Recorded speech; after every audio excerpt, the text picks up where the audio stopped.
What is your reaction to the penalties handed down today? I would say a little confused, at some of it. And then, probably knew something was coming, I guess. But, maybe the severity of it, maybe a little confused at the whole situation. But, that's part of it. That's NASCAR's rule book, right? They can do what they please. And, we're going to go race this weekend at Charlotte as if anything didn't happen and, put our foot forward in regards to that. And Charlotte's one of my favorite mile-and-a-half racetracks. So I'm looking forward to that. But, yeah, a little confused, but that's part of it. Ricky, what parts of that confuse you? Because I know me personally, at one point we hear drivers have at it, and then sometimes we don't hear drivers have at it. What are the exact parts that have you confused? Just the driver-on-driver aspect of it. And then, I felt like, it seems aggressive on all fronts, and then, a little less aggressive in other areas as you can pick out probably. But, it's like I said, it's part of it. That's done with. The All-Star races last week, and now we got Charlotte to go take care of. So bring me back to the All-Star race as we go back to it. But I want to know what was going through your mind. What were you doing during that time period when you were taken out of the race on lap 2? You go back to your hauler. You've got time to think. About 80 minutes passes before you and Kyle talk. What were you doing and what was going through your mind? I was sitting in the hauler, wishing I could leave for one thing. And then obviously I couldn't. So I thought, well, while I'm here, we'll go ahead and have this conversation. And, I think for me, I think my emotions were up and down. At some points I was probably over it. And then at other points I was still frustrated that I was still sitting there and not in the race. And, talking with my guys, frustrated that, we didn't get that opportunity to, try out one of our new short track, setups that, we've, been struggling at short tracks all season. So, that was a bummer. So then, going over to talk to Kyle, I was more hoping that, maybe he would apologize or say, hey, maybe I crossed the line there. Wrecking somebody on purpose is pretty aggressive, especially for, I feel like, the situation that happened there on lap, 1. So that didn't happen. And, it obviously escalated from there. Do you wish, Ricky, as you look back on it, is there any part that you're like, I wish I would have handled this differently? Or you just mentioned that had Kyle apologized or at least maybe addressed it differently, maybe it wouldn't have got to that level. Is there anything that you look back on and say, maybe I should have done this differently?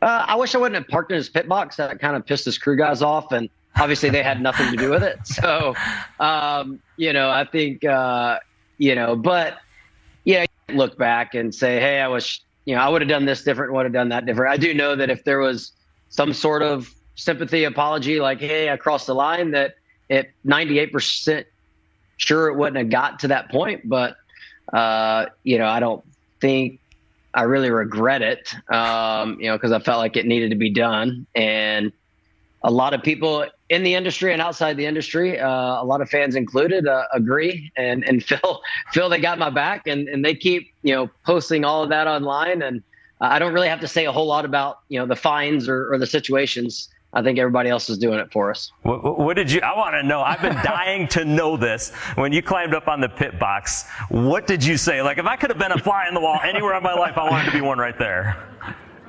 Yeah, I just told Randall. Randall and I actually were talking probably for a solid 30 minutes behind our hauler before the race, actually.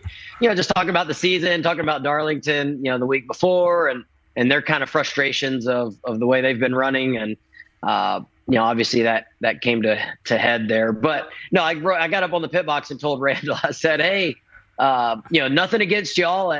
I like y'all, but just let your driver know that I'll be waiting for him after the race since I can't leave. So that's all I said. So, Ricky, have you talked to Kyle? And if not, will you talk to him before the 600? I have not. I don't plan on going out of my way to reach out to him. I think, at where I stand, I feel like, he still crashed me on purpose. And, I think that's, way over the line. But, for me, I got a lot of respect for Kyle, what he's done on the racetrack. And obviously he's, accomplished 10 times more in his career than, I could ever think about really at this moment. We've had great battles throughout the years, and, look forward to battling more. I lost a lot of respect in that situation, the way he handled it, but still got a lot of respect for what he can do behind the wheel. And, knowing that we're going to go out there and race hard at the 600, and we'll end up around each other at some point, I'm sure. But no, I'm not going to go out of my way. If it goes like most races do, you're probably going to ride in the truck with him in the 600. That's how this always happens after an incident like this. Yep.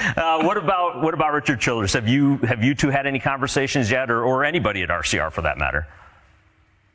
Yeah, I talked to Richard. Obviously, I saw his comments, last night, and had a pretty good laugh when I saw that. But no, I called Richard this morning.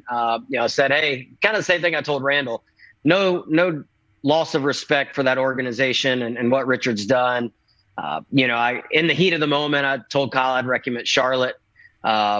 And, then I went on, I think, LaJoy's podcast and said, hey, I'm not going to wreck them. Like, I'm not going to do that. And so, Richard and I had a laugh about that. He basically said, hey, you can do whatever you want to with Kyle. Just don't wreck my race cars. And I said, yes, sir. Loud and clear. Well, Ricky, I'm curious about the social media aspect of things, right? Because we see this video posted everywhere of you and Kyle Busch fighting, but then you get fined for the fight. So it, in a way, seems to contradict itself. What's your thoughts on that? I definitely think it does. And that was one of the things, when I was talking to NASCAR throughout, Monday and Tuesday, one of the points that I was trying to make before they, ultimately came up with their decision, and, they, took that into consideration, I guess, or not. But that was one of the keys that I brought up of points. And from the looks of social media and the fans and a lot of people in the industry, I think a lot of people are kind of questioning that same thing. But, at the same time, I remember, I think Kenseth and Logano got into it. They used that for promotion and I think suspended or fined Kenseth, So, it's gone on throughout the history of our sport. It's just kind of a flip of the coin, whether who gets penalized or who doesn't, or how they look at the situation, I guess. And they looked at this one as, hey, it needs to be the biggest fine in history, and go with it that way. And, that's something we got to live with. I'm curious, Ricky, if, let's just say, as that played out and the incident on track on lap 2 happened, right?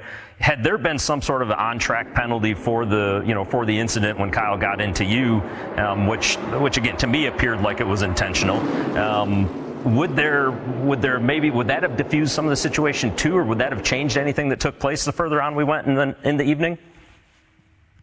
Yeah, I don't know. I guess that's a good question. I'm not sure. I don't think that they would do anything in race anyway, right? I think, NASCAR is always generally done things for the most part, post race, Tuesday or Wednesday morning, in this scenario. So I don't know. I was still pretty frustrated, mainly, a single car team, we're out there busting our butt, trying to perform the best we can, limited resources when it comes to, a lot of the information that we get. And, I think that for us was a key data point to see if we, made our short track program better. And frustrating that we didn't get to see that, through, because we felt like we had a good practice session on Friday. But, it's a data point that we lost, and, we just got to go to the track this weekend and hopefully gain some more data and run well. Charlotte's a good one for us. Hey, race fans, thanks for watching our video. For all NASCAR on Fox News content and the best clips from Fox Sports, be sure to follow